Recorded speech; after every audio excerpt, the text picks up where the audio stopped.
Shirley, akala ko okay naman ang lahat. Bakit bigla kang nag-alis sa balutan, iha? Ma'am Esther, pasensya na ho talaga. Kailangan ko nang umalis. Hindi ko na kaya dito. Bakit? Sabihin mo, anong problema? Matagal mo na akong tinutulungan sa pangangalaga ng pamamahay na ito. Bakit bigla naman ang desisyon mo? Dahil ba pinaglilinis ka din sa kabilang bahay? Akala ko okay lang sa'yo nung tinatanong ka ni sir mo. Sana sinabi mo na hindi okay sa'yo na palipat-lipat ka. Totoo ba, Ate Shirley? Aalis ka na? May nagawa ba kami? Bakit ka ba nagkakaganyan? Hindi naman sa ganun, Joanne. Ma'am Esther, hindi po talaga kayo yung dahilan. Hindi ko na lang ho talaga kaya dito. Masyado na ho. Sobra-sobra na. Hindi ko maintindihan, iha. Tinuring ka naming kapamilya. Kahit kailan hindi lang kasambahay ang tingin ko sa'yo. Bakit ka tatakas na lang? Kung hindi pa kita nakita, hindi ka pa magsasabi na alis ka na. Nagpapasalamat po ako sa lahat ng pagmamalasakit niyo sa akin, ma'am. Kayo ni Joanne, yung malaking dahilan kung ba't ko kinayanan na magtagal dito. Pero sa ngayon ho, ayoko na ho eh. Hindi ko na talaga ho matiis dito. Anong sinasabi mo? Anong kailangan mong tiisin? Ate Shirley! Hindi makasagot ng maayos ang dalaga. Takot na takot siya. Masasabi kong dito na nagsimula ang lahat. Noong binalak tumakas ang kasambahay namin dahil sa di niya maipaliwanag na dahilan. Isang misteryong nababalot ng kwentong pighati. Maraming sumunod na pangyayaring kahindik-hindik at puno ng katatakutan na nagpabago ng takbo sa aking buhay dahil sa kasakiman at kasamaan ng ugali ng mga taong akala ko ay mabuti at nagmamalasakit. Ako po si Joanne at balikan po natin ang karanasan ko ilang taon lang ang nakalipas. Basta Joy, hindi ko masabi. Pasensya ka na, Ma'am Esther. Maraming salamat ho sa lahat. Magpapaalam na ho ako.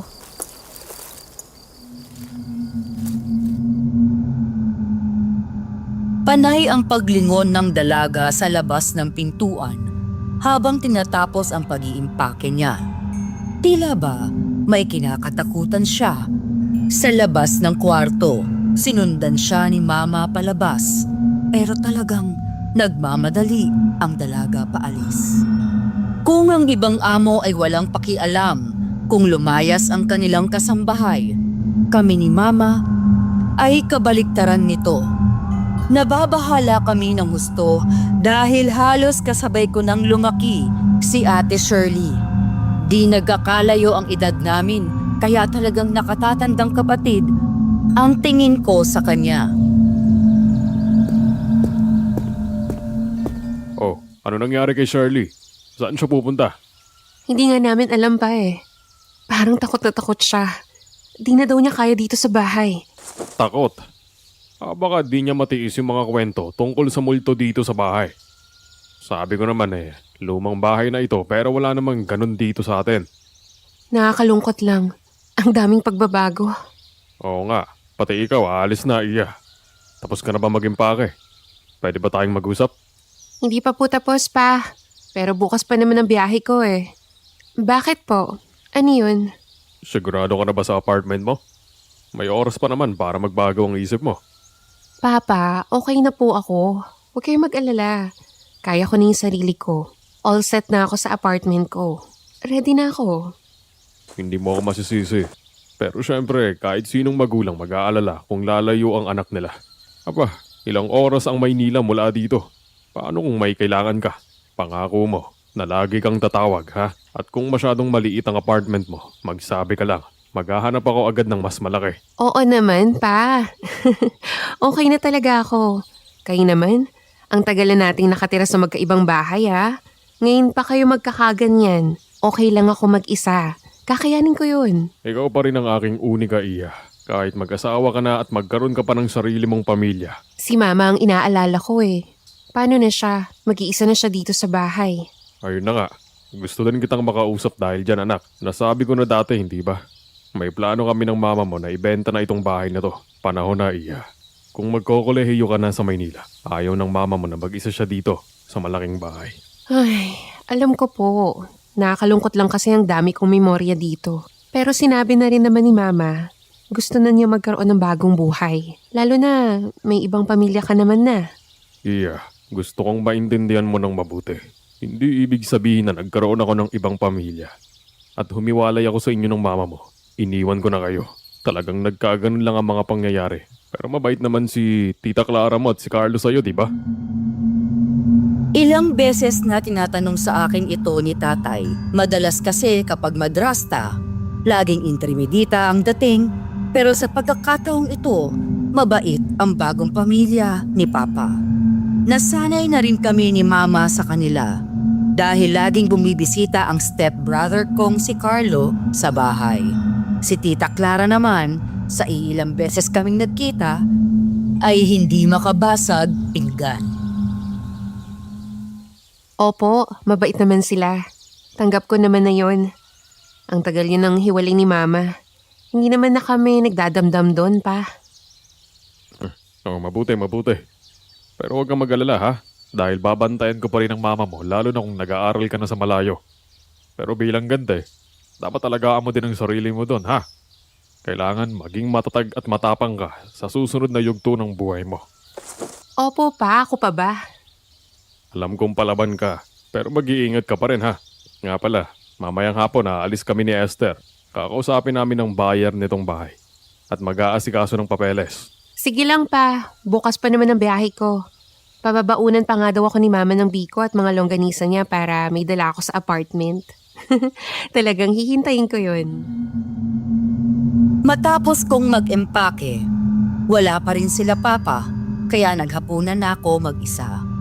Lumipas ang gabi at hindi pa rin sila nakakauwi, kaya tinawagan ko na sila. Ngunit walang sumasagot sa mga tawag ko. Nagsimula na akong mag-alala hanggang sa di ko na malayan na nakatulog na ako. Kinabukasan, dala ang mga gamit ko. Nagbiyahe kami pa Manila. Masayang masaya kami sa kotse. Hindi ko maalala kung kailan kami huling naging ganito kasaya na magkakasama. Nagmamaneho si Papa, si Mama naman ay kumakanta kasabay ang radyo. Panay naman ang kwento at tawa ni Papa hanggang sa biglang napakabilis na mga sumunod na pangyayari. Umampas ang ulo ko sa bintana ng kotse at maya-maya pa naramdaman kong nasa ere na kami. Nagtapos ang lahat nang lumagabog ang kotse sa paanan ng bangin. Ma! Ano nangyari sa'yo? Ma! Papa! Bakit di sumasagot si Mama? Oh, Diyos ko! Esther! Esther! Diyos ko po! Pa? Si Mama. Ano nangyari sa kanya? Esther! Gumising ka! Joan, anak! Nasaktan ka ba? Hindi ako makakilos. Hindi ako makagalaw. Ang mama mo! Ang mama mo! Diyos ko! Diyos ko po! Hindi ko mabuksan ng maayos ang mga mata ko dahil panay ang tagas ng dugo mula sa noo ko. Pero nang nagawa ko ito, isang malagim na eksena ang tumambad sa akin. May nakatusok na malaking metal sa dibdib ni Mama at si Papa naman nakayupi siya sa gilid ng pintuan. Hindi siya makakilos sa tindi ng mga sugat niya. Sa puntong ito, nagdidilim na rin ang paningin ko pero nabigla ako nang magsimulang magwala si Papa. Sino ka? Nasa taas ka kanina. Hindi kita nabundol. Hindi. Umiwas ako. Di ko nakita ang kinakausap ni Papa. Kaya nanigas ako sa takot. Isang babae na may napakahabang buhok ang dahan-dahang pababa sa gilid ng bangin. Para bang lumulutang ang kakaibang babae na nababalot sa dilim ang muka. Nangilabot ako dahil dumiretso siya sa panig ng kotse namin ni Papa at sa isang iglap, nagitla ako nang makita ko ang napakahabang buhok na may sariling buhay at persahang pumapasok sa loob ng kotse. Pumalupot ito sa mukha ni Papa at sa aking labis na pagkasindak, nagsimula itong pumasok sa aking bibig. Hindi ako makahinga. Sinasakal ako ng makakapal na buhok ng babae. Napabalikwas ako sa kama. Ginising ako ng mga tunog sa tabi ko. Hawak-hawak ko ang bibig ko at kinakapa ko rin ang leeg sa pag-aakalang may sumasakal pa rin sa akin. Napatingin ako sa mga kamay ko dahil may mga hawak akong buhok sa mga daliri ko. Hindi pa rin ako makapaniwala na masamang panaginip lang ang lahat. Ligtas ako at nasa kama lang pala ako. Hello? Ngunit nang marinig ang boses ng isang nurse mula sa kabilang linya na sinasabi sa akin na kailangan kong magpunta sa pinakamalapit na ospital. Dito ko napagtanto na mas masaklap ang realidad ko kaysa sa bangungot. Dahil tinawagan ako para ipaalam sa akin na naaksidente ang mga magulang ko sa daan pauwi. Namatay si Mama at nag-aagaw buhay si Papa sa mga oras na iyon sa ospital. Joanne, condolence. Nakikiramay kami sa pagkamatay ng mama mo. Kumusta ang papa mo? Nasa ICU pa rin daw po, Tita Clara. May bago na naman daw operasyon na kailangan gawin sa kanya. Ang dami-dami na niyang pinagdadaanan. Hirap na siguro si Papa. Ipagdasal natin si Manuel. Matibay ang papa mo. Manalig ka lang, Joanne. Opo, Tita. Sana nga kayanin ni Papa. Kailangan mo ba ng tulong sa burol ng mama mo? Magsabi ka lang, ha? Condolence po, Ate Jo. Pag may kailangan ka, sabihan mo lang ako, ha? Salamat po, Tita. Salamat, Carlo. Pero nasa morgue pa si Mama. Pilit ko na lang dinidikdik sa isip ko na at least buhay pa si Papa. Pero durog na durog ang puso ko tuwing naiisip ko na wala na talaga si Mama. Ganun-ganun na lang. Masyadong masaklap ang trahedyang ito.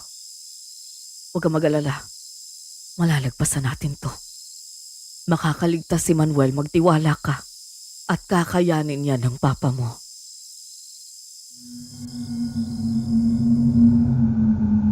Tulala pa rin ako at wala sa sarili dahil sa lahat ng nangyari. Pero laking pasalamat ko na kahit papaano, kasama ko sila Tita Clara at Carlo. Nangako silang di ako iiwan sa gitna ng napakalaking pagsubok. Pero di nagtagal at isa na namang masamang balita ang tumambad sa akin.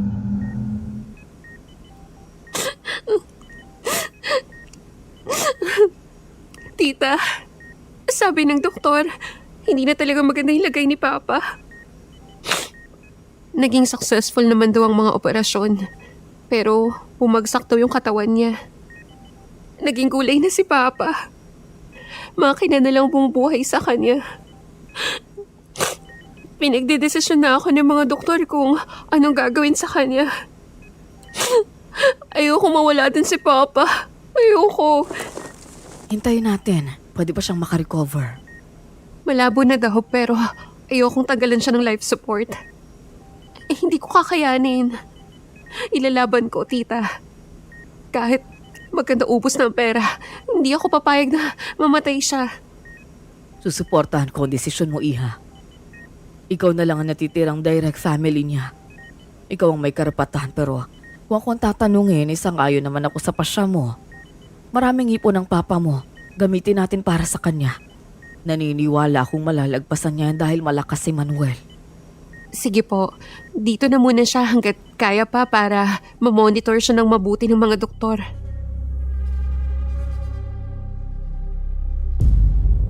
Kinagabihan, nakatoka akong magbantay kay Papa. Kagagaling ko lang ng burol kaya talagang pagod pa at walang tulog.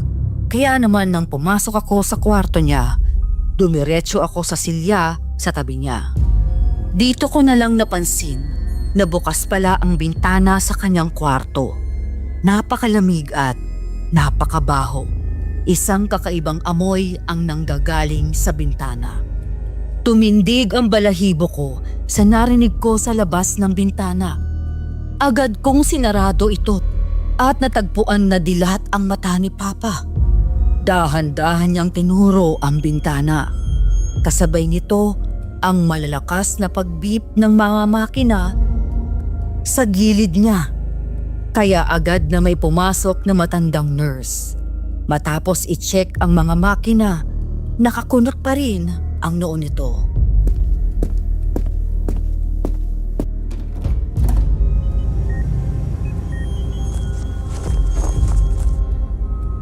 Miss, nakabukas ba ang bintana kanina? Oo, natagpuan kong nakabukas. May narinig na akong umiiyak na babae eh. Ano kaya yun? Wala bang nag-check dito? Baka kasi delikado para sa mga pasyente. Yun na nga ho eh. Kakasarado ko lang yan. At sa atin na lang ha. Ang daming kababalaghang nangyayari dito ngayon. Ayoko sanang sabihin pero may bulong-bulungan na may umiikot daw na aswang dahil may natagpo ang wakwakan liig sa kabilang building. Naku, hindi nga ako naniniwala sa ganun. Pero mabuti na rin ang may bantay dito palagi. Wala na ba kayong ibang kamag-anak, miss? Ang stepmother ko, hindi ba siya dumadaan dito lagi? Naku, sinisilip lang po niya si Sir. Hindi siya nagtatagal. Pero wag kayong mag-alala. Kung wala pa ring bantay ay dadalasan ko na lamang ang pagronda ko rito. Idodoble ko na. Ganun na nga ang nangyari. Napansin ko din na parabang nawawala na ng pakialam sila Tita Clara kay Papa. Kaya dinalasan ko na lang ang pagbabantay ko. At parabang himala na umigi-igi ang kalagayan niya. Hindi na siya gulay at hindi na kailangang kabitan ng maraming makina para lang mabuhay. Bagaman kinakaya na niyang makahinga ng walang tulong, malaki pa rin ang naging pinsala sa kanyang dibdib at lalamunan nang matuhog siya ng mga metal galing sa kotse. Gayunpaman, masaya ako na nakakadilat na siya kahit hirap pa rin magsalita. Pero kaakibat ng magandang balitang ito ang suliraning pinansyal. Dahil dito, kinailangan naming pag-usapan ulit ang krisis na kinakaharap namin. Iha, may malaki tayong problema. Paubos na ang pera ng papa mo dahil sa gasto sa ospital. Hindi ko alam kung saan natin huhugutin yung pambayad kung magtutuloy-tuloy na ganito. Po, paano nangyari yun? Aba, maraming operasyon yung nangyari. Hindi lang kay papa mo, pati yung mama mo nang dinala dito. Sinubukan pa nilang buhayin. Sumalangit nawa si Esther, pero yon, nakadagdag siya sa gastos. Tapos yung mga operasyon pa ni Manuel, yung araw-araw niya dito. Diyos ko, dito pa talaga siya inabot sa mamahaling ospital. Didalhin natin siya sa mas affordable na ospital na pwede siyang maalagaan. Huli na lahat, kahit ilipat natin siya, tambak na ang gastusin. Sa ngayon, isipin na lang natin kung paano natin yun mababayaran. Kailangan na natin siyang alisin dito. Dahil lalaki lalo ang bayarin. Kailangan na natin siyang iuwi. Sandali lang po. Makakabuti ba yun para sa kanya? Alam mo, sa totoo lang wala na akong pakialam, Joanne. Kasi iha, ilang araw na ako namomroblema. Paano yung mga bills namin? Yung credit card ko, yung tuition ni Carlo, yung babayaran ko sa kotse. Ang dami nang naiipong bayarin. At hindi lang yun, nakakomit na ako sa mga amiga ko na mag-a-abroad kami sa susunod na buwan. Ano gagawin ko doon? Mawalang galang na po, tita ha. Pero wala rin akong pakialam sa mga luho nyo. Kakamatay lang ng mama ko at gulay si Papa. Parang wala po dapat sa isip natin ang mga bakasyon sa ibang bansa ngayon. Nanlaki ang mga mata ko nang makita ang mukha ng babae sa sinabi ko. Kitang-kita ko ang kamay niyang nanginginig na parabang nangangating sampalin ako. Pinanlisikan ko siya ng mata at tinitigan ng masama. Wala kang pakialam? Ano ipapambayad mo dito sa tatay mo nakaratay? Alam mo ba na pwede siyang maiambak dito sa ospital pag hindi ka nakabayad? Hindi yan paalisin dito. Tapos lalo lang tataas ang gastos. Gusto mo bang mabaon ng tuluyan sa utang? Gagawin ko ng paraan. Ay naku, stupid ah. Ano ka bang bata ka? Hindi ka ba nag-iisip? Alisin mo na siya dito habang konti pa lang yung utang natin. Huwag ka namang tatanga-tanga. Nakakahiya naman sa akin na namatayan na pinagsasabihin niyo ng ganyan. Nagluluksa po ako ngayon tapos iinsultuhin niyo ako. Pero sige, hindi ako makikipagbangayan ngayon. Naiintindihan ko na stress tayong lahat. Pasensyahan na lang tayo, tita. Ganito na lang, Iha. Kung ayaw mo, iuuwi ko na si Manuel. Ha? Burol ni Mama. Doon dapat si Papa sa bahay namin. Malapit nang ilibing si Mama. Sana man lang makapagpaalam si Papa. Paalam? Hindi nga makapagsalita ng maayos yung ama mo eh. Bedridden yung tao. Sandali lang po ha. Kung iuuwi niyo siya, maaalagaan niyo ba? Kasi nakwento sa akin ni Papa dati na lagi kayong nagsha-shopping buong araw at si Carlo naman ay puro sa barkada niya ang punta. Kung nasa bahay niyo ba siya, masisiguro niyo bang pipirmi kayo? Bakit hindi ka ba bibisita? Andun ka naman eh. Hindi mo ma-expect sa amin na ikulong ang sarili namin kasama si Manuel sa bahay. Ikaw nga nasa ospital yung papa mo pero binabantayan mo ba siya ng matagal? Hindi, di ba? Diyos ko, tita. Hindi na nga ako magkanda ugaga sa paglalagari mula burol hanggang ospital. Nakikita niyo ba itong mukha ko? Kailan ako huling natulog? Yung eye bags ko, may sarili ng eye bags. Ay, ganun pa rin yun. Wala ka pa rin dito para magbantay buong araw. So anong gusto mo? Ha? Kami yung magbantay doon? Buong araw? Anong gagawin mo? Nagpapalusot pa to? Nasa burol po ako. Eh kayo, anong excuse niyo? Kasi tinanong ko ang mga nurse kanina. Isang beses lang kayo nagpupunta at wala pang ilang minuto. Paano mo masasabi na babantayin niyo siya sa bahay? Hindi ako papayag. Iuuwi ko si Papa. Joanne, ano ba? Babayaran ng ospital para ma-discharge siya. Kung ano man ang utang, bubunuin ko na lang. Pero yung mga bayarin niyo, huwag niyo nang kunin sa pera ni Papa. Humanap kayo ng ibang paraan. Huwag na po tayo magtalo dahil sinasakripisyo na natin ang kalusugan ni Papa para lang magtipid. Payag na nga ako basta huwag na lang kayong tumutol sa pag-uwi ko sa kanya. Ako naman mag-aalaga eh. Hindi na nakaimik ang babae. Tumango siya pero nagawa pa rin akong irapan. Ngayon ko lang nakita ang ganitong ugali ni Tita Clara. Ito pala ang kanyang totoong kulay. Mabait at demure pag may pera. Pero nagiging matronang sakim pag nauubusan na. Gayunpaman, nasunod ang pinag-usapan namin. Dinala ko si Papa sa bahay at sa ganitong paraan, mas may oras akong mag-asikaso sa burol ni Mama, kasabay ang pag-aalaga kay Papa. Joanne, nakikiramay ako. Ate Shirley, kamusta ka na? Anong nangyari sa'yo? Kala ko di ka na babalik dito sa amin. Oo, dapat uuwi na talaga ako sa probinsya pero nung marinig ko yung nangyari kay Ma'am Esther, bumalik ako agad. Naging mabuti naman sa akin si Ma'am. Labis-labis yung kabutihan na pinakita niya sa akin. Meron ba akong magagawa para makabawi? Makatulong man lang. Ano ka ba, ate? Hindi ka naman iba sa amin. Tinuring ka na nga ni Mama na anak din niya eh. Kaya nga kung may maitutulong ako, magsabi ka. Maglilinis ako, may kailangan bang lutuin? Anong kailangan kong gawin? Yung sa totoo lang, kaya ko naman dito sa burol. Si Papa talaga ang inaalala ko. Medyo nahihirapan akong pagsabayin ng lahat. Ate Shirley, kung pwede ka pa, baka gusto mong bumalik dito ng trabaho? Sige na naman. Kailangan ko kasi ng tulong kay Papa talaga. Hindi siya makagalaw ng maayos. Nakakapagsalita ba siya? Balita ko, malubha yung sinapit niya sa aksidente. Garalgal siya magsalita. Ihirap na talaga. Ang daming kailangang asikasuhin sa kanya. Sige, tutulong ako. Babalik ako, Jo. Maraming salamat, Ate Shirley. Naku, hulog ka ng langit. Shirley? Ma'am Clara? Kailan ka pa nakabalik? Anong ginagawa mo rito? Ate Shirley, long time no see. Carlo, hayaan mo na. Kukunin mo ba siya ulit dito, Joanne? Akala ko ba kailangan nating magtipid ikaw tong magpapasweldo pa? Hindi mo ba kayang mag-asikaso dito mag-isa? Kaya ko naman. Pero mabuti kung may makakatulong sa akin. Mukha kasing busy din kayo kaya di kayo nakakadalaw kay Papa. At yung pangsweldo ko kay Ate Shirley, galing sa ipon ko yun. Ay naku, bahala ka. Pakaingay dito. Bibisitahin ko lang si Manuel, masyadong magulo rito.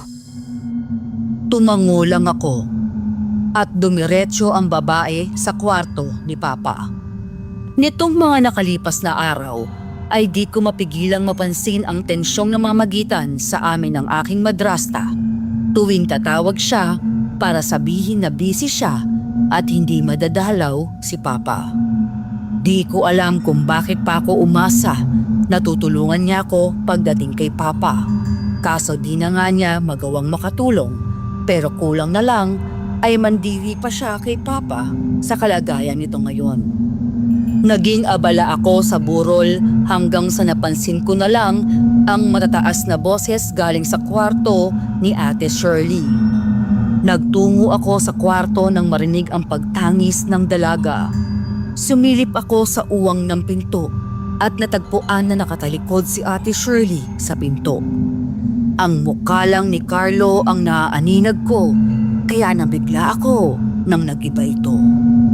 Di ko may paliwanag dahil habang nag-uusap sila, nakita ko na lang na mula sa galit, napalitan ito ng matinding takot. Nanlalaki pa rin ang mata niya nang biglang lumabas ng kwarto. Napaupo si Ate Shirley sa kanyang kama at tinakpan ang kanyang muka ng kanyang mga kamay. Ate Shirley, ano nangyari? Nagtatalo ba kayo ni Carlo? Sandali lang, Jo. Pasensya ka na. Kailangan ko lang mapag-isa saglit. Lalabas din ako agad. Hindi ko siya kinulit dahil tumindig ang mga balahibo ko nang tumabi ako sa kanya sa kama. Nakita ko rin ang panginginig ng mga kamay niya sa puntong nagdudugo na ang palad niya dahil sa kanyang mga kuko. Hindi ko alam pero may nagsasabi sa aking pagkatao na kailangan ko umalis sa kwarto na iyon. At nang makita ko na may kakaiba sa mata ni Ate Shirley, nang lumingon siya sa akin, agad akong tumayo at umalis. Dito ko natagpuan si Carlo. Hindi siya mapakali sa kusina. Pawis na pawis ang binata at parabang nininerbyos. Carlo, ano nangyari? Nagsisigawan kayo ni Ate Shirley tapos biglang natakot ka? Hindi ko alam. Hindi ko rin talaga alam. Parang nag-ibang mukha niya eh. Nakakatakot. Hindi ko alam ang nangyayari sa kanya. Ipaliwanag mo sa akin. Bakit ba kayo nag-away ni ate? Wala ka na dun, ate. Sa pagitan na namin yun. May kinalaman ako kung nagkakaganyan kayo dito sa pamamahay namin. Kakabalik lang ni Ate Shirley. Nag-aaway na kayo? Pinaiyak mo pa.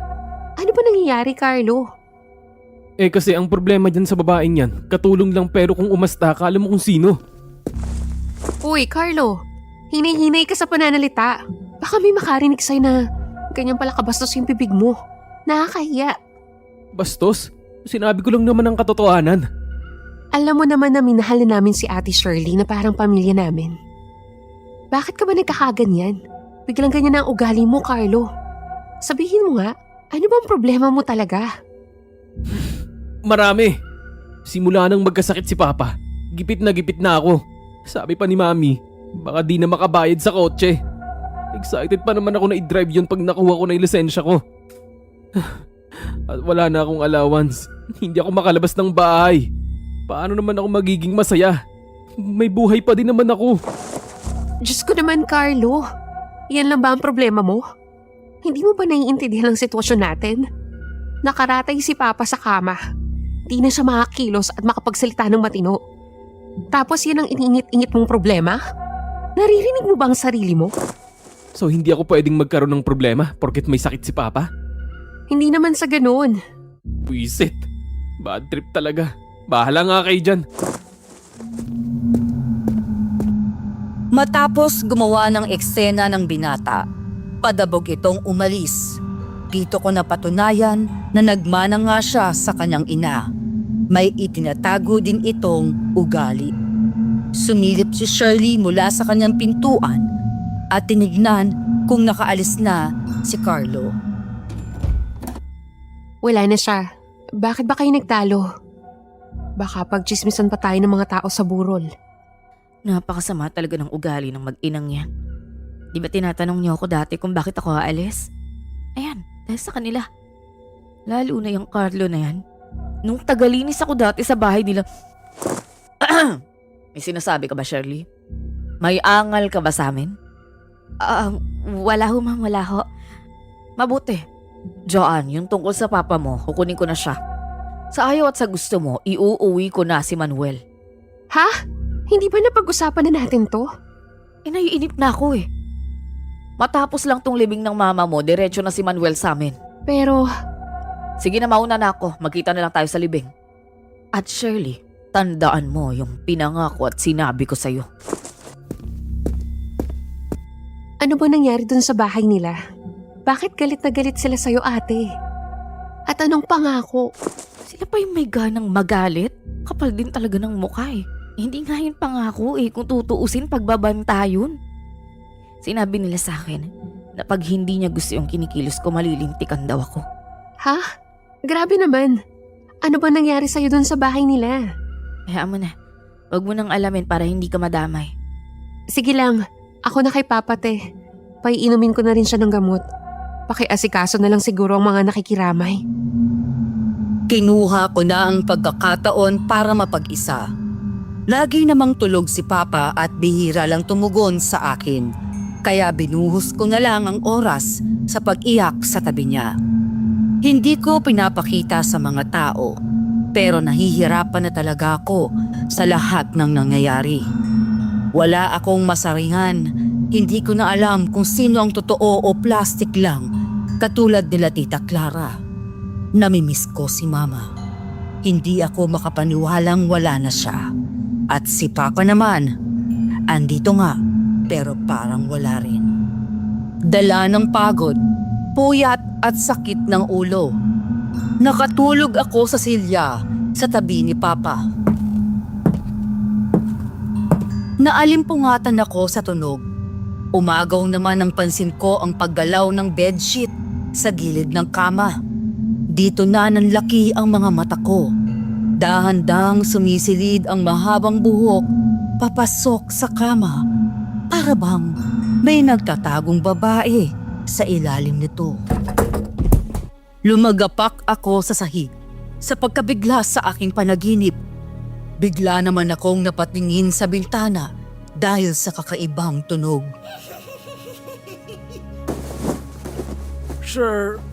Shirley, wag. Pa! Bakit? Anong nangyayari sa'yo? Pilit niyang kinakalmot ang leeg niya na para bang may sumasakal sa kanya. Pa! Anong gagawin ko? Anong meron sa leeg mo? Diyos ko! Ate Shirley! Tulong! Pulang-pula na ang mukha ng matanda. Nagkalat ang laway at bakas ang panik sa kanyang mukha hanggang sa biglang napahinto siya. At sa laking gulat ko, nagsimula siyang dumahak ng dumahak hanggang sa nasuka siya.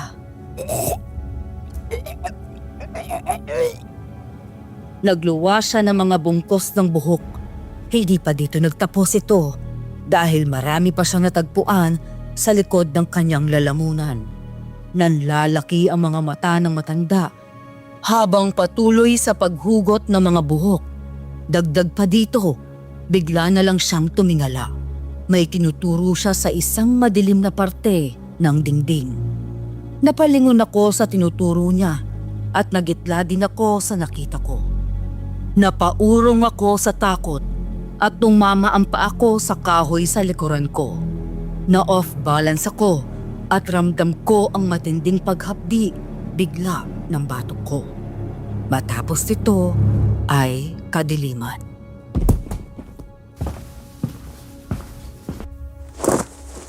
Jo? Ba't ka natutulog sa sahig? Ano nangyari sa'yo? Ang sakit ng bato ko. Tumama ata ako sa tokador. Diyos ko, nagdudugo yung batok mo. Pumasok ka sa kwarto mo. Sige na, doon ka mahiga. Sandali ate, okay na ako. Natalisod ako kasi. Teka lang, nasa na siya? Sinong siya? Yung papa mo? Nakahiga pa rin, bakit? Hindi, yung babae. May nakita akong babae dyan sa dingding. Sigurado bang okay ka lang, ha? Oo, pero nasa na siya? Yung babaeng mahaba ang buhok? Diyos ko naman, Jo, huminahon ka muna. Huminga ka ng malalim. Ano bang nangyari? Wala namang babae dito eh. Walang buhok. Nakabantay ako sa labas ng kwarto. Wala namang ibang pumasok dito maliban sa'yo. Nakarinig ako ng mga pagsigaw mo kaya pumasok ako pero nabutan kita sa sahig. Si Papa, anong lagay niya?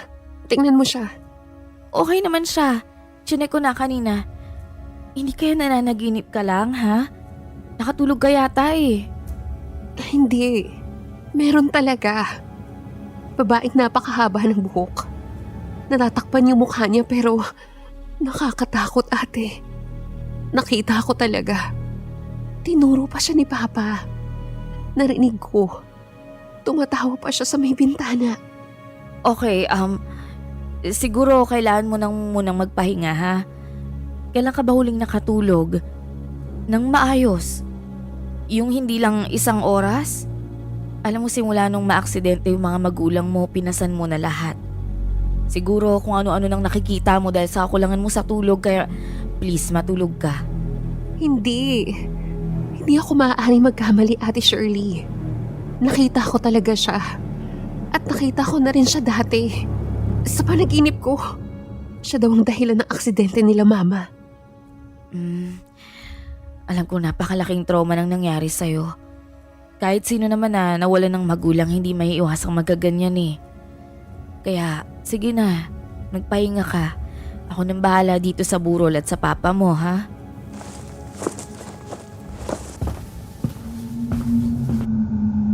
Inalalayan ako ni Ate Shirley pabalik sa aking kwarto. Binigyan pa ako ng gamot para sa batok ko at tsaa pampatulog.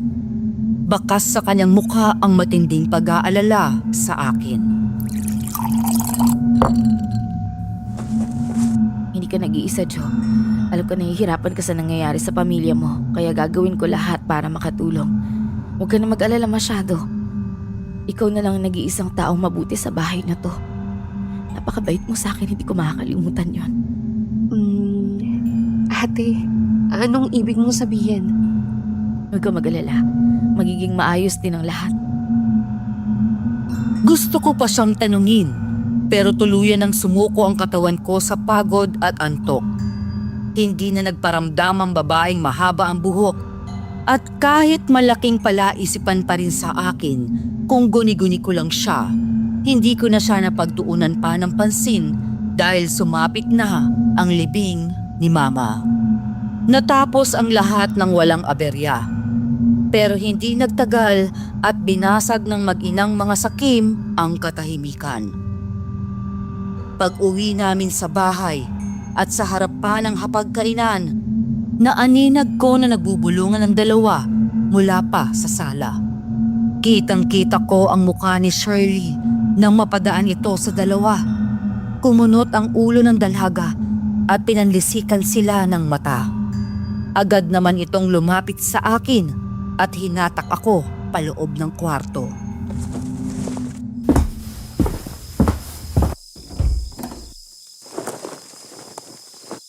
Nag-uusap yung madrasta mo at walang kwenta niyang anak. Naririnig ng mga tao, Joanne. Pinag-uusapan nila yung tungkol sa manang makukuha nila pag namatay yung papa mo. Ha? Ang kakapal ng mga mukha! Anak, Nakita ko yung last will and testament niya. Nandun talaga tayo. Tiba-tiba talaga tayo niya. Mami, yung kotse ko ha. Gusto ko nang mag-drive. Shh! Ano ka ba? Ako nang bahala doon pero uunahin ko muna yung punta ko sa ibang bansa dahil gusto ko na kasing... Excuse me? Talaga ba? Yan ang pinag-uusapan nyo ngayon dito? Joan, ano ba? Bakit ka ba nag-iiskandalo? Naririnig ka ng mga tao. Oo nga, nakakahiya ka. Totoo nga ang sabi ni Ate Shirley. Ako mismo ang nakarinig pero ang tigas ng mukha ng mag-ina nang magmaang-maangan pa. Dahil dito, sumabog na ako.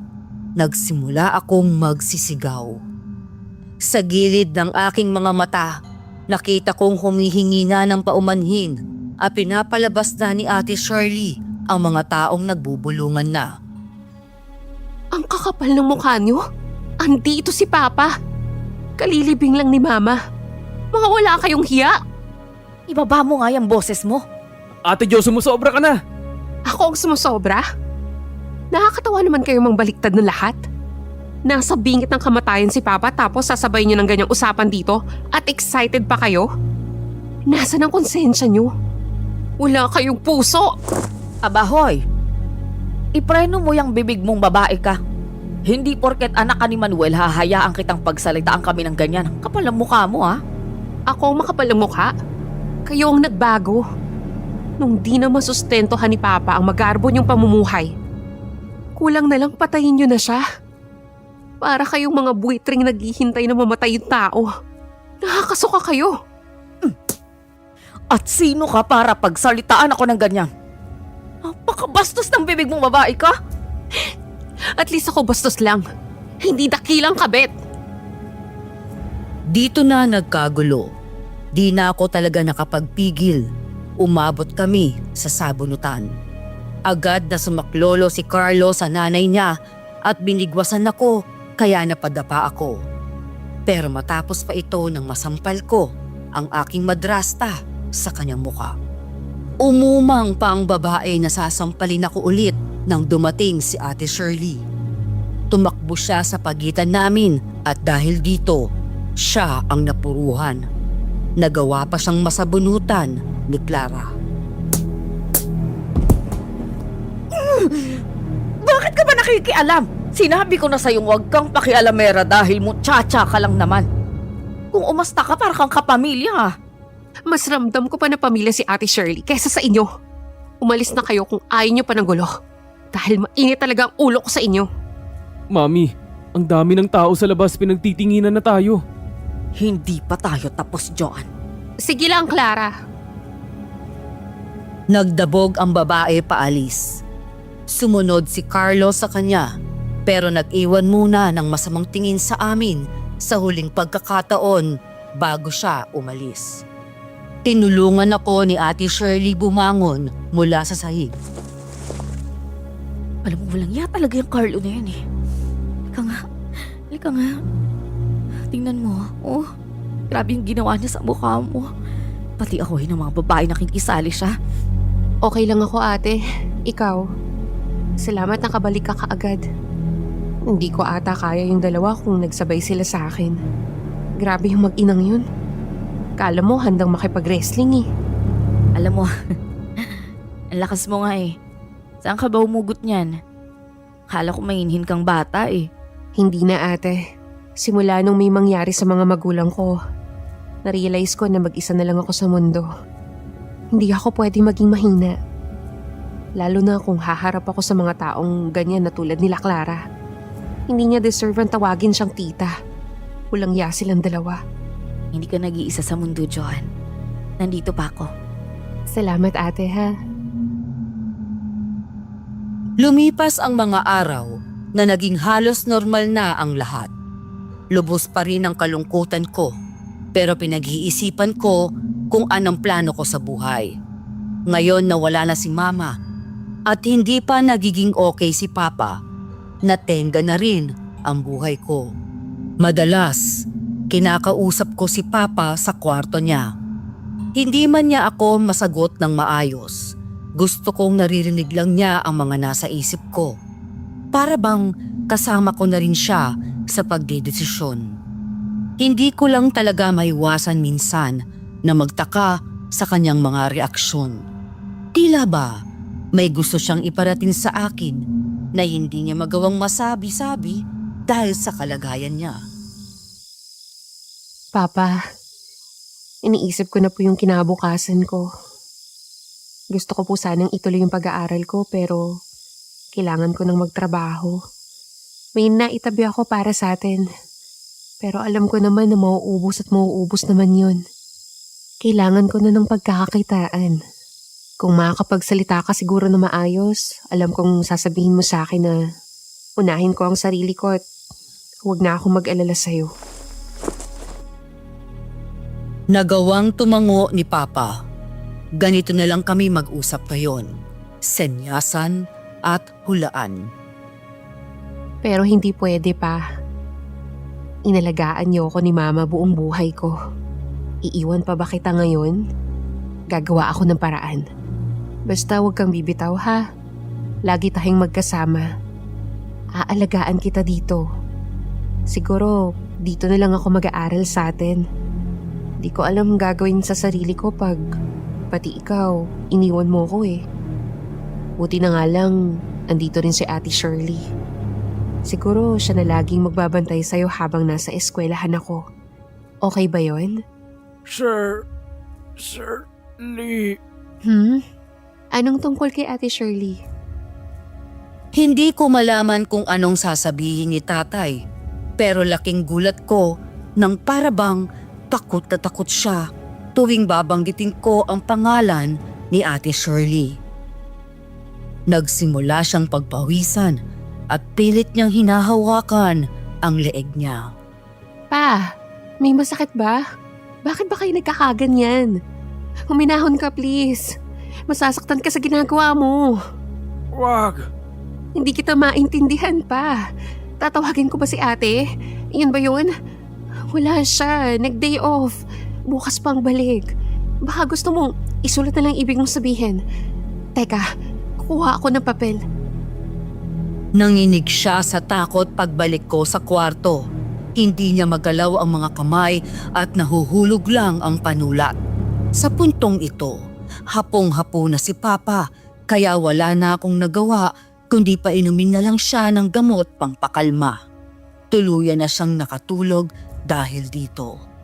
Kinagabihan, hindi ko maipaliwanag kung bakit hindi ako mapakali. 10 oras na ng gabi pero hindi pa rin ako makatulog. Kaya may nabuti kong maglakad-lakad na lang sa hardin namin.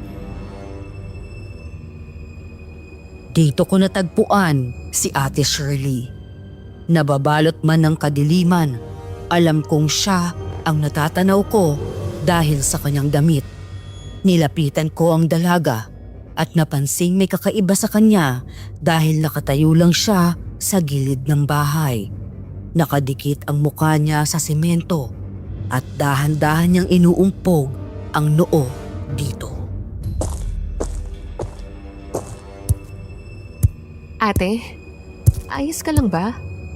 Ate Shirley, uy, anong nangyayari sa'yo? Pumasok ka na, baka lamukin ka dito. Biglang huminto ang ate sa pag-untog ng noo niya.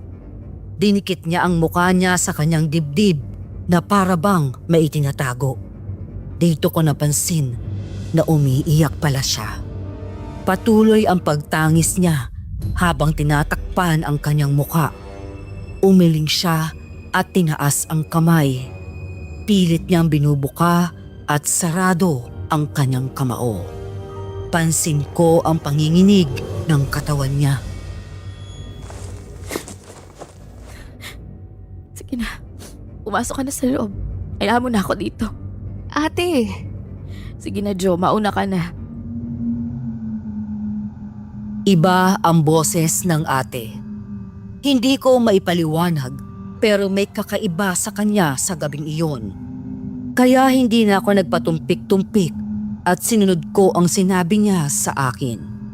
Bumalik ako sa loob ng bahay at dumiretso sa kwarto ko. Maya-maya pa, hindi ako mapakali kaya pumunta na lang ako sa kwarto ni Papa para bantayan siya kung ano man ang mangyari.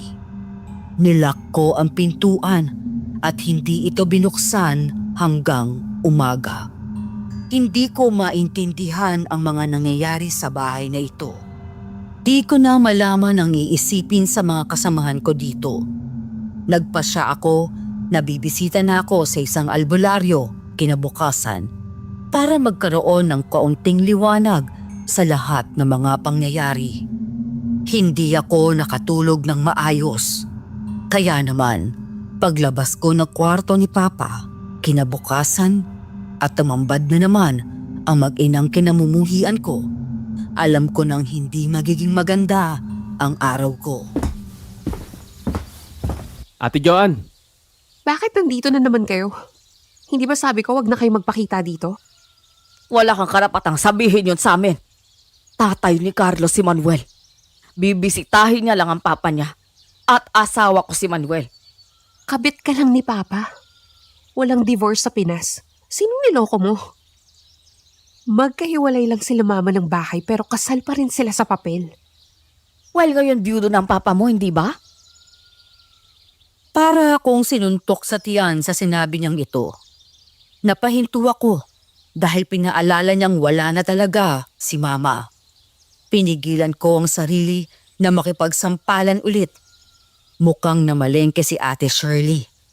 Nag-iisa akong lalaban sa dalawang ito kung sakasakali. Mami, sabi mo makikipagbati na tayo kay Ate Jo kaya nagpunta tayo, di ba? Oo na, tama ka, iho. Joanne, hindi kami nagpunta dito para makipag-away. Maniwala ka. Gusto ko nang matapos itong lahat. Ayoko na ng gulo. Gaya nga ng sinabi ni Mami. Gusto naming makipag-ayos sa'yo, ate. Pwede mo ba kaming paunlakan? Kasi ate, namumroblema na talaga kami. Hindi kami manghihingi ng pera. Nililinaw ko lang. Pero naisip kasi namin, hindi ba bago maaksidente si Manuel, binalak na nilang ibenta yung bahay? Oo, bakit? Ano naman sa inyo? Tumawag kasi yung buyer sa akin dahil hindi nila ma-reach yung telepono ni Manuel. Nakausap ko na at nagtatanong kung tuloy pa raw ba yung bentahan. Joanne, ito na yung solusyon sa mga problema natin. Problema natin? Paanong kasama na kayo dun sa usapan? Bahay to nila Papa at Mama. Wala kayong kinalaman dyan. Simple lang naman yan eh. Anak pa rin naman ni Manuel si Carlo. Sa tingin mo ba kapag gumaling ng papa mo tapos nakita niyang pinabayaan mo kami pag nagbenta yung bahay na yan, matutuwa siya sa'yo? Hindi naman kami manghihingi ng malaki. Yung sakto lang. Tama. Renta sa bahay, kotse, mga ganong klaseng bayarin. Hanggang sa makabangon lang kami ulit. At alam kong paubos na rin ang natitira mong pera, hindi ba? Hindi naman talaga ang balak ng mga magulang mo eh. Sino ba naghihinto sa'yo na ituloy ang plano nila? Hindi ko alam. Kailangan ko pang pag-isipan to. Bawat araw na lumilipas, lumalaki ang gastos kay Manuel. Pag nabenta mo yung bahay, pwede ka nang magpunta ng Maynila. Hindi ba yun naman ang gusto mo? Gusto mong mag-aral ulit. Kakailanganin mo ng panggastos, tuition, renta, bagong apartment. At kung nandun ka, hindi mo maaalagaan ang papa mo rito at kami na ang kukuha sa kanya. Hayaan mo namang tulungan ka namin. Tulungan? Tutulong kay sa akin? Eh nung isang araw lang binugbog niyo ko. Abay talagang pinagtulungan niyo nga akong saktan? Ikaw naman, bugso lang ng damdamin yun. Alam mo na stress tayong lahat. Diba? Sana maintindihan mo naman yun. Oo nga, Ate Jo. Patawarin mo na kami. Di namin sinasadya. Tutulungan ka talaga namin. Mamalagi ka na sa Maynila. Iba yun naman ang gusto mo? Paano mo gagawin yun kung mag-aalaga ka ng matanda? Embalido na yang si Manuel at pabigat na sayo. Ibenta mo na yung bahay, kukunin ko na lang siya para wala ka ng problema. Excuse me lang ha. Hindi pa bigat si Papa. At kahit kailan, hindi siya naging problema. At marunong ako magsakripisyo. Pangarap ko nga makapagtapos sa Maynila. Pero nakakaintindi ako ng sitwasyon. Hindi. Dito ako mag-aaral at aalagaan ko si Papa. Di ko ibibenta ang bahay. Iha, wag ka naman masyadong sensitive. Nilalagyan mo ng ibang pakahulugan yung mga sinasabi ko eh. Hindi. Kakasabi mo lang. Itatanggi mo pa? Sensitive? Ako yung sensitive? Kung ano-ano na namang sinasabi mo kay Papa? Tapos aasahan mo na magtiwala kung kayo ang mag-alaga sa kanya? Kung harap-harapan nga, yan ang sinasabi mo. Ano pa kung nakatalikod ako? Alam mo ikaw, puro ka paratang at pagdududa eh. Kaya ako nabubuisit sa'yo. Nagpunta kami rito sa malinis na intensyon. Gusto lang naming maayos yung mga problema namin. Ano naman kung pera yung solusyon? Palibasa kasi ikaw, hindi ka makapagdesisyon ng matino. Napakahina mo kasi manang-mana ka sa nanay mo. Kaya nga iniwan ng tatay mo yung nanay mo, ang hina kasi ng loob. Bawiin mong sinabi mo. Hindi, dahil alam naman nating lahat na yun ang totoo. Insultuhin mo ng lahat, wag lang si Mama. Patay na yung nanay mo. Ano pang pinuputok ng butsi mo? May regla ka ba? Yun ba? Yun ba yung kinakainit ng ulo mo? Sige na. Wala akong oras. Sasabihin ko sa buyer na pumayag ka na. Sa bawat pananalita niya ay nagdidilim na ang paningin ko sa galit. Di ko maipaliwanag kung anong nangyari sa akin nung sinimulan niyang insultuhin ang kamamatay ko lang na nanay. Paalis na siya nang habulin ko siya. Hinatak ko ang braso niya para di siya makalabas. Hindi. Hindi ako papayag. Hindi ko nga ibibenta ang bahay. Hindi kami nagpunta dito para magpaalam. Nagpasabi lang ako na ayos naman na daw ang mga papeles at nagmagandang loob lang ako na ipaalam sa'yo. Wala ka rin namang magagawa eh. Kaya bitawan mo na ako. Hindi nga ako papayag. Gagawa ako ng paraan. Kukonsulto ako sa abogado para mapigilan ka. Subukan mo. Sa inis ng babae, nagawa niya akong itulak kaso bago ako mahulog sa sahig. Nahatak ko ang laylayan ng bestida niya. Natalisod siya dahil dito at tuluyang nang nagalit. Nakuha niya akong sipasipain hanggang sa wala na akong nagawa kundi iangat ang braso ko para hindi tamaan ang ulo ko.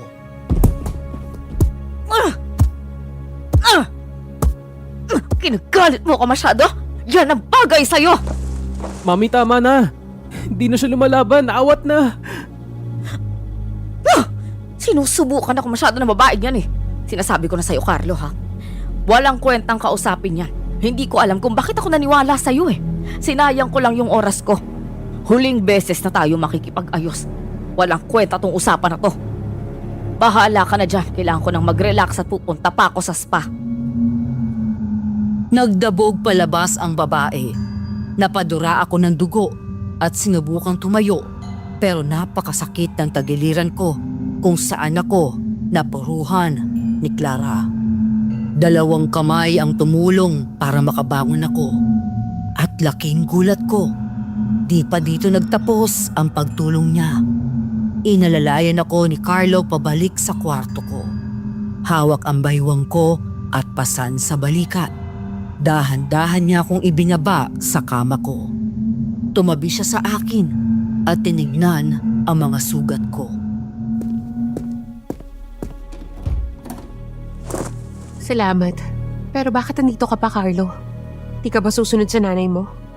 Maniniwala na sana ako kung hindi ko lang naalala ang ginawa mo sa akin nung huling beses. Sinaktan mo ko. Kayong dalawa ni Clara. Totoo ba yan? Di mo lang sinasabi? Oo naman ate. Nakita mo naman pinigilan ko si Mami, hindi ba? Salamat. Nasaan yung gamot nyo? Mukhang kailangan mo ate. Okay lang ako, Carlo. Salamat na lang. Marahil na konsensya na rin ang binata kaya gustong bumawi. Nakita niya ang gamot sa lamesa sa tabi ng kama ko. Kinuha niya ang braso ko at sinimulan niya akong tulungan sa paglalagay ng gamot. Hindi naman namin sinasadya yung mga nangyari ate.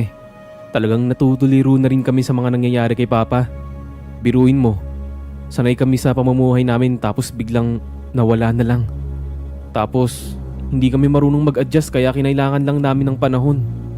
Mukhang di pa rin natatauhan ng mami mo sa mga maling gawain niya.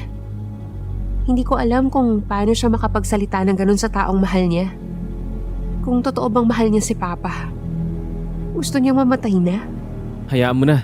Talagang matalim nang magsalita si Mami minsan. Habang sinasabi ito, napansin ko ang panay na paghaplos ni Carlo sa braso ko kahit tapos na ang paglalagay ng gamot. Tumaas ang kilay ko sa sunod-sunod niyang ginawa. Sinusubukan niyang angatin ang t-shirt ko para daw tignan kung nagpasa ang ginawang pagsipa ni Clara sa akin. Gusto ko lang i-check ate. Hindi. Okay na ako. Ako nang bahala. Huwag kang mahiya sa akin ate, magkapatid tayo. Saan ba masakit? Dito? Patingin ako, lalagyan ko ng gamot. Teka lang naman, Carlo. Sandali! Ano ka ba? Tigilan mo, Carlo. Hindi ko tatanggalin ang damit ko kung nandito ka. Bakit ba pakipot ka? Gusto ko lang naman makita. Huwag ka nang malikot. Carlo! Sinabi ko ng tama na. Lumayo ka sa akin. Walis ka na nga. Ano bang ginagawa mo? Pero kahit anong pagtataboy ko sa mga kamay niya, panay pa rin ang mga haplos nito sa aking tiyan at ngayon sa aking hita. Wala nang bakas ng panggagamot, kundi may ibang motibo na kaya bumangon ako kahit hirap akong kumilos. Tinulak niya ako pabalik ng kama. Pero dahil hindi maganda ang lagay ko, nahirapan akong manlaban. Napakalakas pala ng binata. Hinablot niya ang mga kamay ko gamit lang ng isang kamay niya at nilapat ang isa pa sa leeg ko. Nagpapadyak ako nang simulan niya akong sakalin. Umibabaw siya sa akin.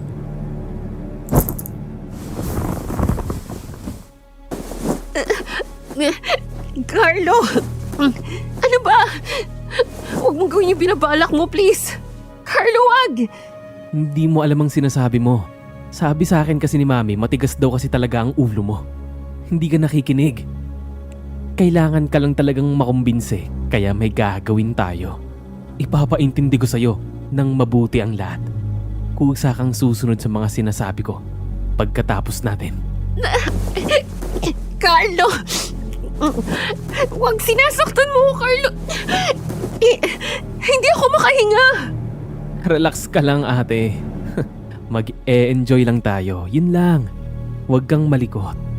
Dahil sa mga katagang ito at sa paglilim ng paningin ko, binuhos ko lahat ng lakas ko para makatakas mula sa mga kamay ng binata.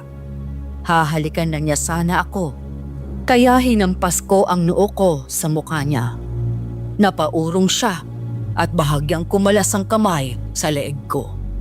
Nagawa kong rumolyo, paalis, kaya nahulog ako sa kama. Hinatak niya ako pabalik, pero nagawa ko siyang sipain. Sa tindi ng kanyang galit na nanlalaban ako, sinitmuraan niya ako kung saan ako napuruhan ng mga sipa ni Clara kanina. Namilipit ako sa sakit sa sahig.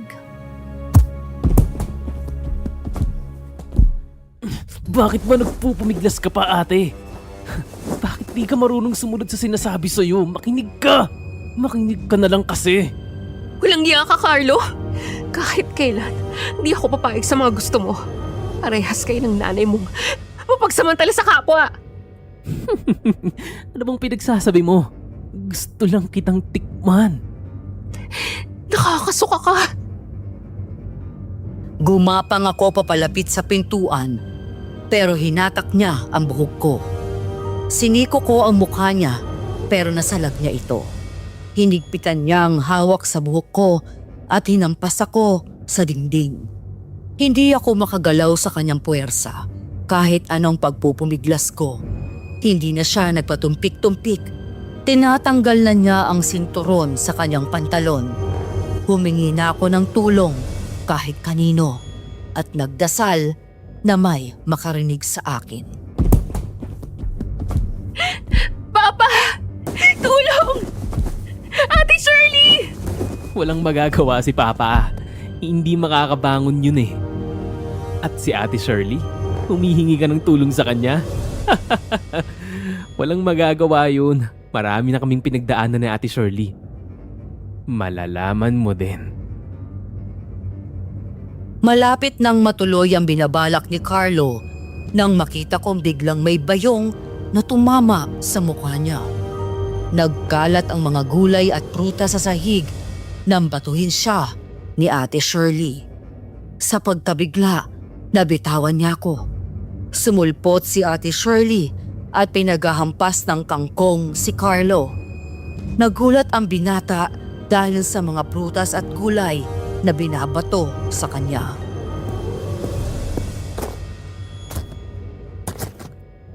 Umalis ka dito! Tinawag ko na yung mga kapitbahay at nasa labas sila. Ipapabarangay ka namin, naiintindihan mo? Kaya umalis ka na! Ha? Wala akong ginagawa. Walang ginagawa? Huling-huli ka ng balasubas kang manyak ka, pinagchichismisan ka na. Mabilis na tumakas ang binata. Niyakap ako ni Ate Shirley dahil ayaw huminto sa panginginig ng aking katawan.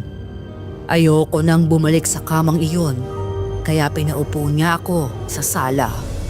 Dito na ako bumigay at napaiyak. Ano ka ba, hindi totoong maraming tao sa labas? Sinabi ko lang yun para mataranta siya. Anong nangyari? Ba't ba nandito siya? Kasama niya si Clara. Nagpunta silang dalawa kanina. Ibebenta na daw itong bahay. Nagkagulo kami. Sinaktan ako ni Clara tapos naiwan si Carlo. Sinubukan niya akong pagsamantalahan. Walang iya talaga yung lalaking yan. Ang kapal ng mukha niya, napakahayop niya. Buti hindi natuloy. Nilabanan ko siya hanggang sa huli. Pero napakalakas niya. Anumang oras tingin ko pabigay na ako. Kung di mo kami naabutan tingin ko, magagawa niya na yung masama niyang balak. Ang importante na laban ka. Hindi lahat ng babae na nandun sa ganong sitwasyon nakakalaban at nakakawala. Sumusobra na yung mag-inang yan. Lagi ka na lang nilang sinasaktan. Sige na, Jo, magpahinga ka na. Dahil matatapos na lahat ng paghihirap mo. Makakaganti din ako sa lahat ng ginagawa nila sa akin. Hahanap ako ng paraan.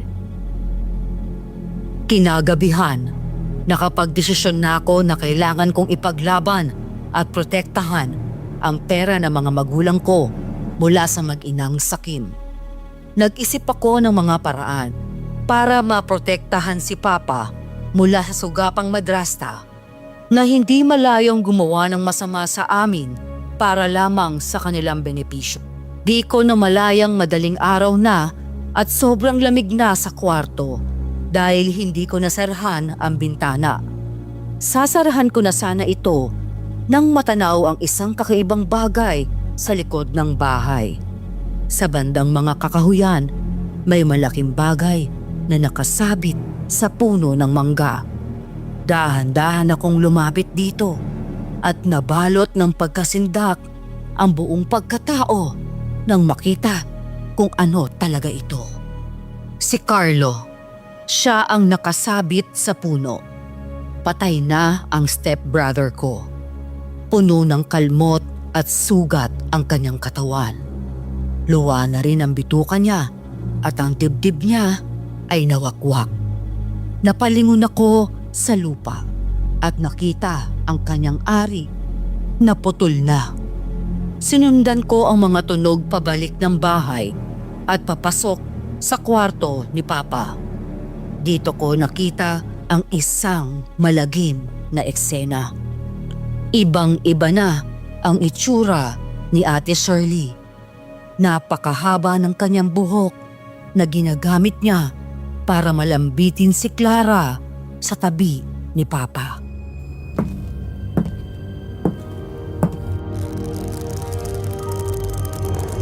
Jo, wala kang kinalaman dito. Umalis ka na.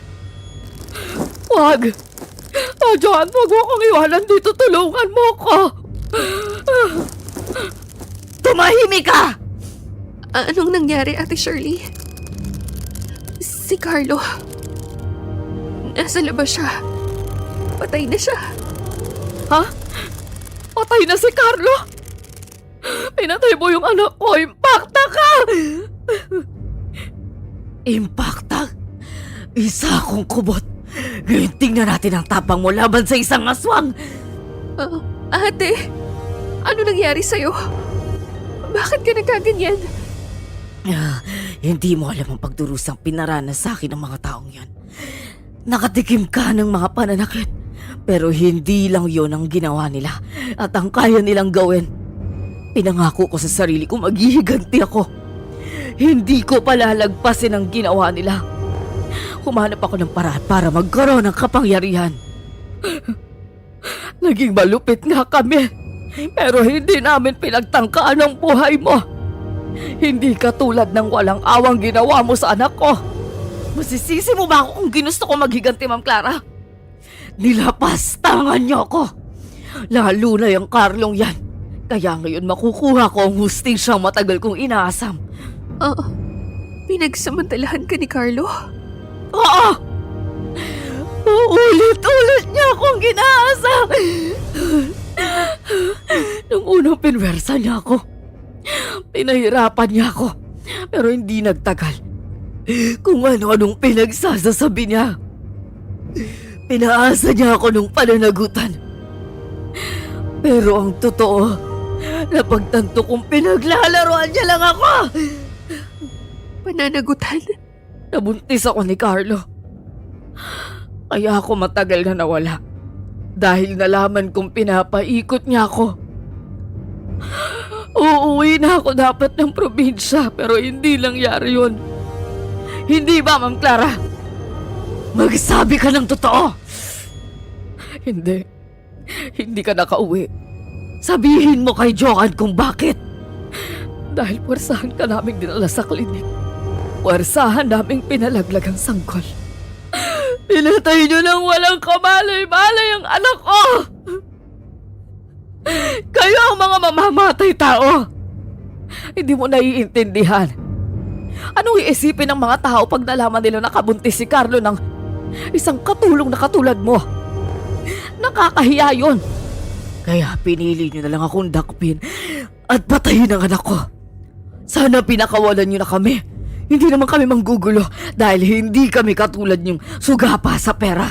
Naiintindihan ko kung bakit gusto mong maghiganti sa kanila. Pero bakit dito pa? Wala kami kinalaman. Madadamay lang si Papa. Please, ate. Hindi kakayanin ang puso niya. Walang kinalaman. Hindi mo naiintindihan, Joanne.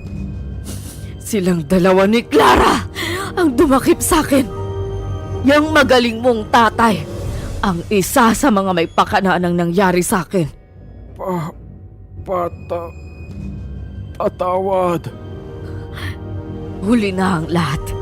Sa isang iglap, pumalupot ang mahabang buhok ng kubot sa liig ni Papa. Parehas sa sala ni Clara na sinasakal ito hanggang sa nawalan na ng malay ang matanda at nakalupaypay na. Nakiusap ako, nagmakaawa sa aswang na wag nang patayin si Papa pero ayaw niyang bitawan. Wala akong choice kundi atakihin si Ate Shirley.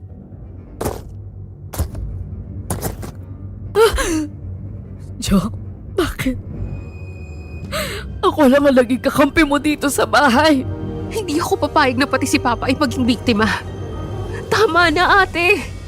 Nagpambuno kami ni Ate Shirley, kaya nabitawan niya ang dalawa. Tumakbo paalis si Clara.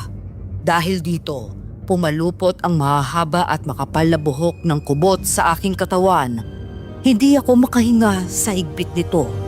Nilabas niya ang matatalim na pangil at umumang nakakagatin ako nang bigla siyang huminto. Umiling-iling si Ate Shirley. Binaba niya ako.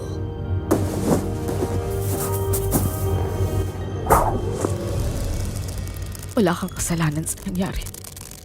Pero ako may kasalanan sa'yo. Nadamay ka pa dahil sa paghihiganti ko. Naiintindihan kita, ate. Maniwala ka. Gusto ko rin magkaroon ka ng hustisya. Talagang deserve mo yun dahil sa ginawa nila sa'yo. Pero si Papa, baka mapatawad mo siya. Hindi lang si Carlo ang gumalaw sa akin. Pati ang papa mo. Silang dalawa. Nilapastangan nila ako dahil katulong lang ako. Akala nila may karapatan silang gawin kahit ano dahil mababang tao lang ako, Jo. Si Papa? Pati si Papa, ginawa yun sa'yo? Oo. Oo. Napakalupit nila sa akin. At kayo pa ni Ma'am Esther na napakabait sa akin yung nadamay. Anong ibig mong sabihin? Ate, paanong nadamay si Mama? Ako ang dahilan ng aksidente nila, Ma'am Esther. Inabol ko yung papa mo dahil sa galit. Hindi ko alam na nakasakay sa kotse yung mama mo, Jo. Tawarin mo ko. Hindi ko sinasadya pamatay pati si Ma'am Esther. Maliwala ka sa akin.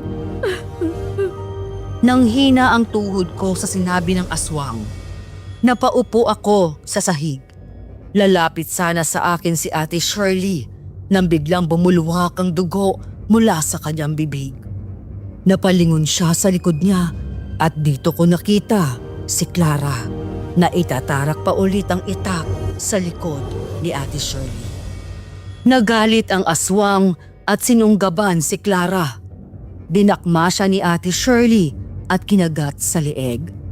Dahil dito, napakapit sa akin si Clara at ayaw akong bitawan. Nagkarambula na kami sa gilid ng kama.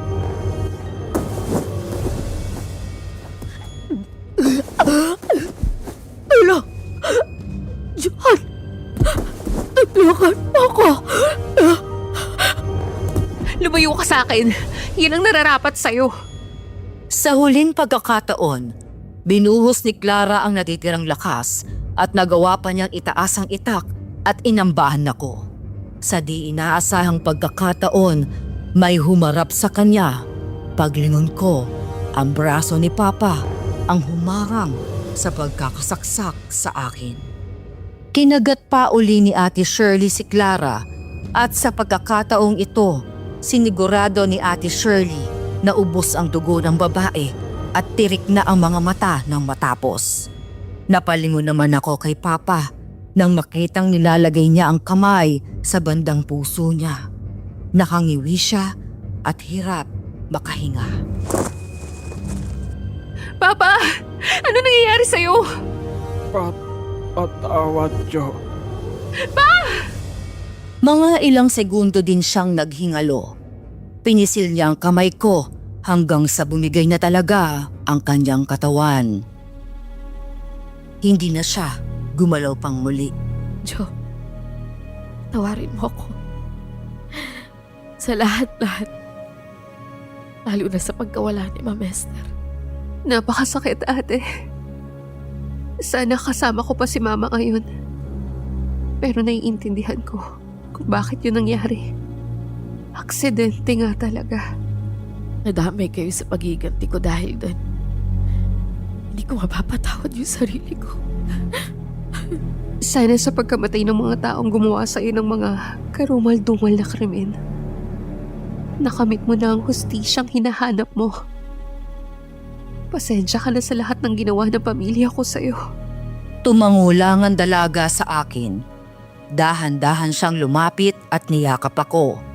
Kasabay nito, napalibutan ako ng buhok lalo na sa aking mata.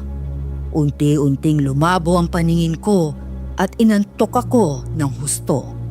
Nawalan ako ng malay. Yun na ang huling beses na nakita ko si Ate Shirley.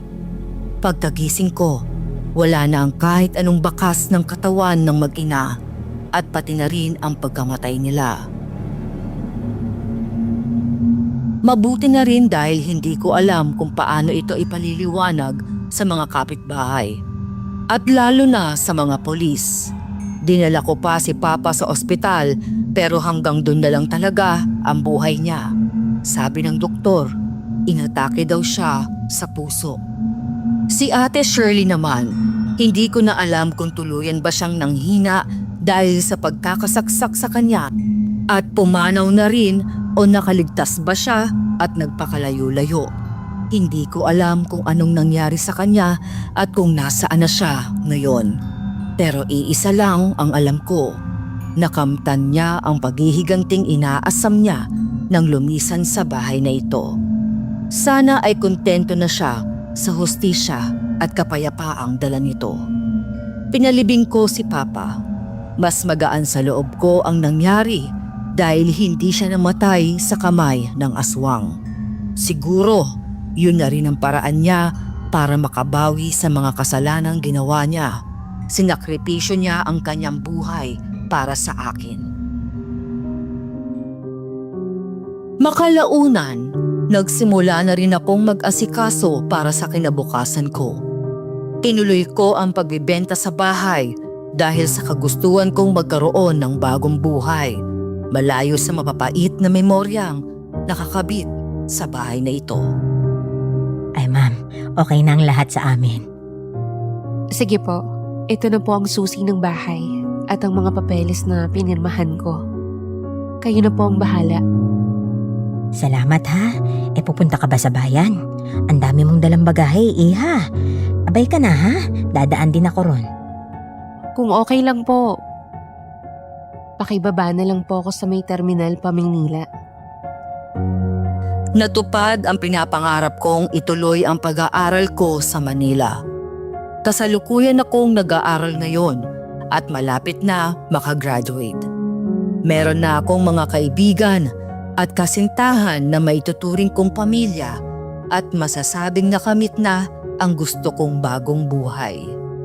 Mapait man ang sinapit ko sa kamay ng aking madrasta at manyak niyang anak, marami din akong natutunan sa kalbaryong iyon na dadalhin ko habang buhay. Kahit anumang problema yan, kailangan lagi tayong matatag at marunong ipaglaban ang sarili. Dito na po nagtatapos ang aking kwento. Marami pong salamat sa pakikinig.